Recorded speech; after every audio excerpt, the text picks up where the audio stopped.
Welcome to Pindar Poetry. We hope you learned something new. You start by opening the PSD and immediately unlocking the background so layers respond. Once done, double-click the Smart Object thumbnail to enter its canvas. That is where you paste or place your poster artwork.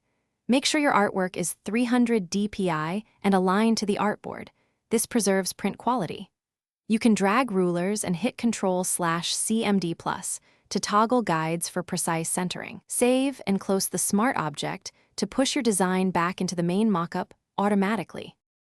You now fit the artwork to the scene. Select the Smart Object layer and use Free Transform with Distort or Perspective to match the mockup plane.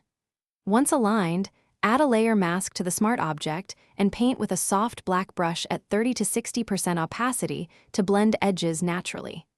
Next, add non-destructive adjustment layers like curves, hue/saturation, and levels clip to the Smart Object so you can tweak contrast and color to match the background lighting. You finish by creating realistic depth. Paint shadows on a new layer set to multiply with low opacity and highlights on a screen layer. Use Gaussian blur to soften.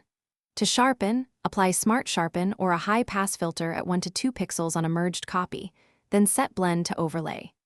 Make sure to test visibility at final output size. Once satisfied, export a PNG or JPEG for presentation and save a layered PSD for later edits. If colors look off, check your document color profile and proof setup as a key troubleshooting tip. Thanks for watching. Consider subscribing if we helped you.